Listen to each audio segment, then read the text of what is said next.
Hey everybody, it's Carm here. I'm coming to you on a Wednesday. I'd say it's about mid-morning now. Beautiful day, very crisp, definitely into the season. Personal favorite time of the year. See how many more of these I could do outside before it gets a little too chilly. Early on and late in the evening, it's definitely a little too cold to be out here during the quieter times, but soaking it up as much as possible. Just wanted to come on and talk about an album I've really been enjoying lately by an artist named Maunu, a guitarist, a multi-instrumentalist, not particularly prolific on his own, doesn't seem, as far as solo albums. He's played with a lot of people for many years. Jean-Luc Ponty, among others, was in a band called Group 87, which I might have mentioned before, with Patrick O'Hearn and Mark Isham. Terry Bozzio. In fact, Pat and Mark play on this particular album here. And I think at one time Peter was in the studio band for the Arsenio Hall show way back when on guitar. I wanted to feature this one.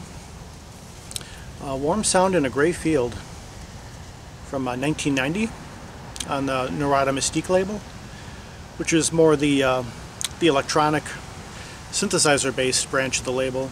There was also the Lotus branch, which was acoustic primarily, and the Equinox branch, which was electric, acoustic, maybe more fusion-oriented. This one's from 1990, recorded between 88 and 90 to various locations.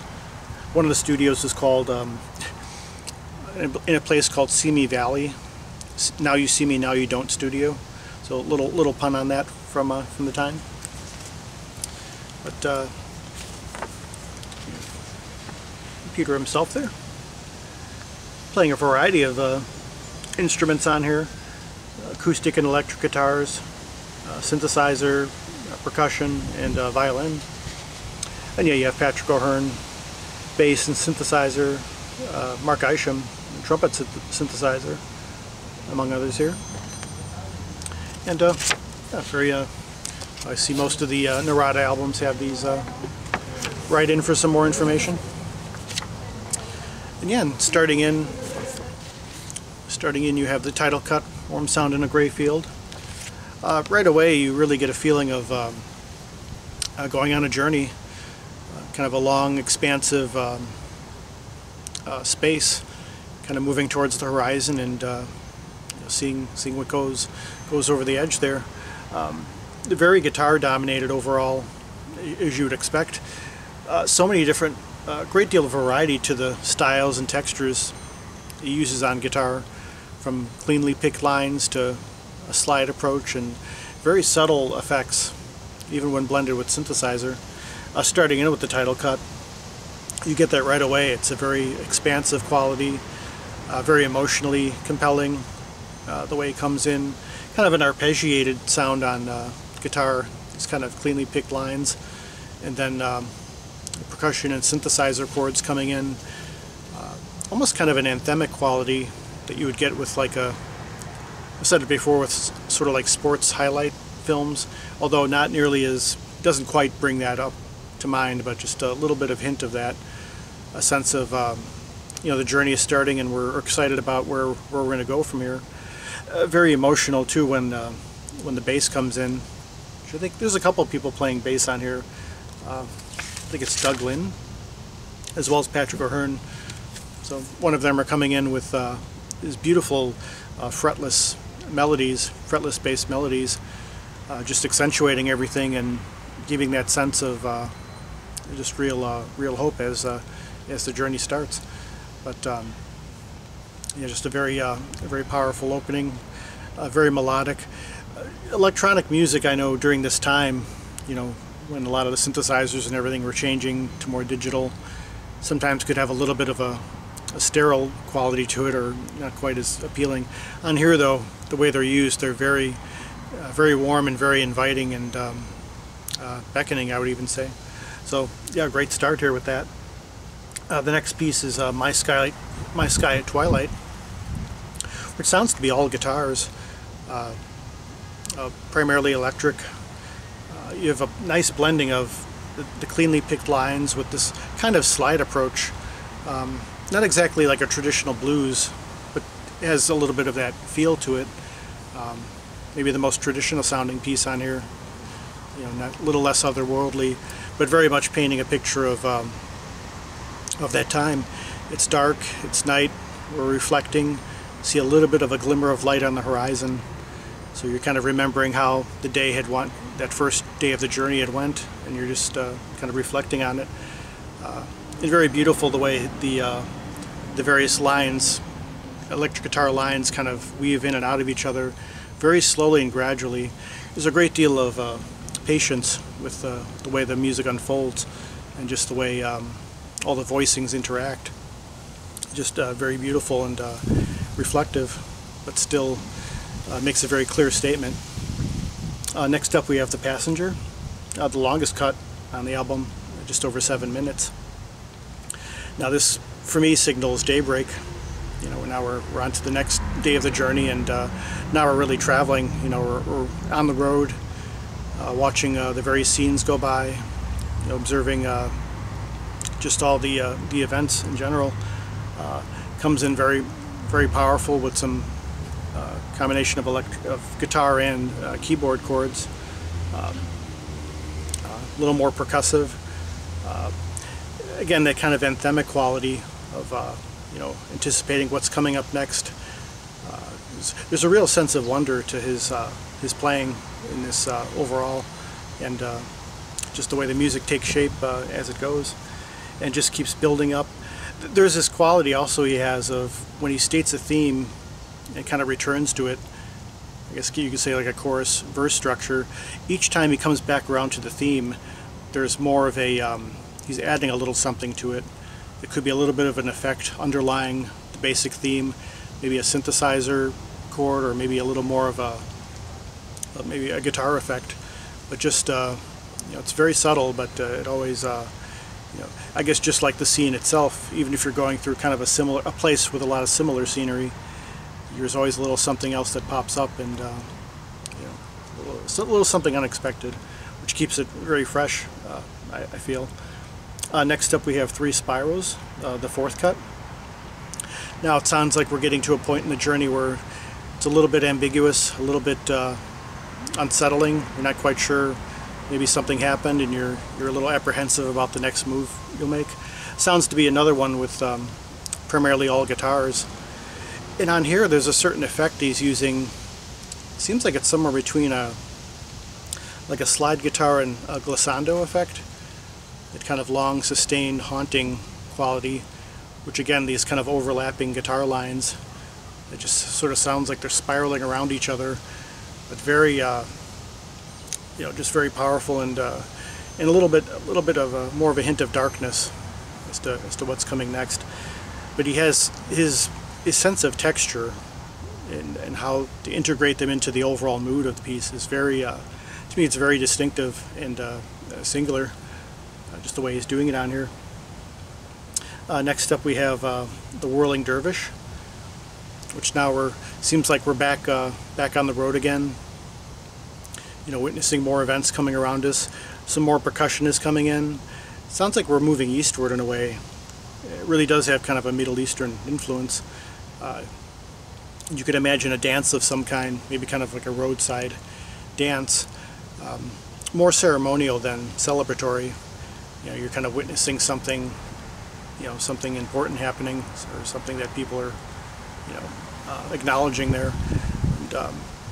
And again, the way the theme is stated, he has this kind of circular, sounds like a 3-chord structure, but it kind of goes in a lot of the album has that kind of circular quality to it, where it's almost like you're just kind of going around the bend with the way the melody, harmony, and the rhythm are interacting with each other.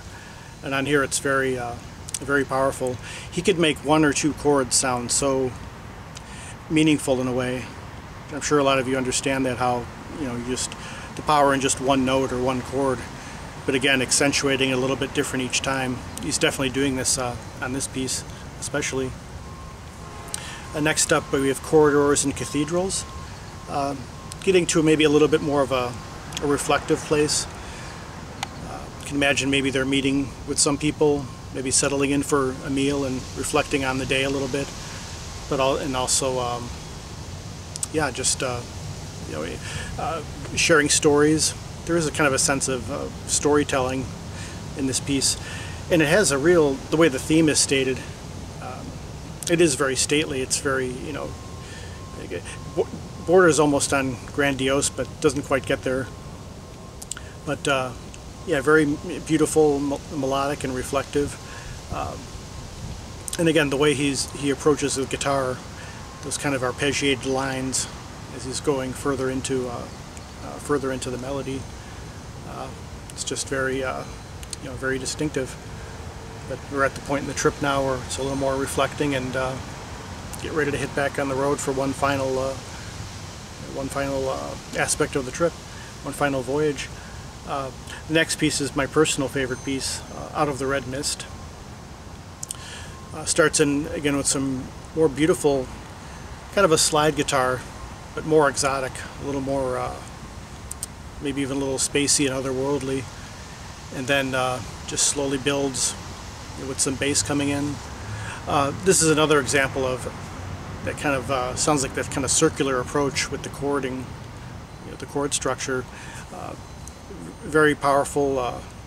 This is where it almost sounds like the album as a whole has been building at times towards a sort of a celebration, kind of a release, even a euphoria. You really feel it on this piece.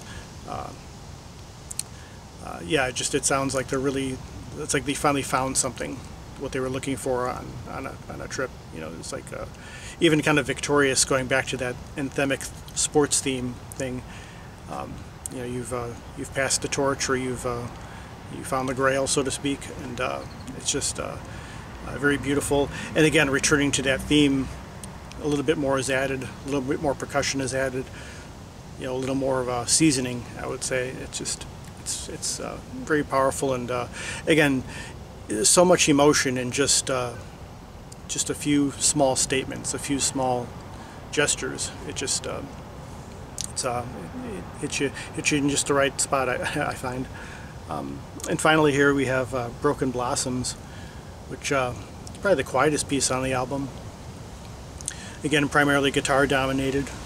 All these various lines kind of moving, interweaving, intersecting, electric and acoustic, and it sounds like some synthesizer and some processing, and then they start to merge to where you can't even tell where the lines begin and end, and it just sort of sounds like almost kind of evaporates together. But it sounds like a real culmination of the journey. Now we're done. We're finished with the traveling, and we're just we're reflecting, and we're just kind of allowing it to sit where it will. But just yeah, just a very a powerful album. Just the way he approaches things, a real painterly approach with sound, and again, approaching the guitar in such a way that it just reminds me that there's so much you could do with so relatively few voicings, but he makes it, he makes the most of them, and yeah, it's just a beautiful album overall. One of those things I could say so much about, but probably haven't said all that much. But I couldn't recommend this highly enough, though. If you're a guitar fan, whatever genre you're into, if you're interested in hearing another approach, again, more atmospheric, but also with a great deal of contrast, dynamic and mood, this is definitely something to hear. And yeah, and to me it's a real standout of the Narada catalog, and overall a lot of great, really nice releases, but this one's a very powerful one. And for being, as far as I know, his only real solo album, it's quite representative. So yeah, Peter Maunu, Warm Sound on a Gray Field. Definitely recommend checking it out. There's some of the other releases on that particular branch.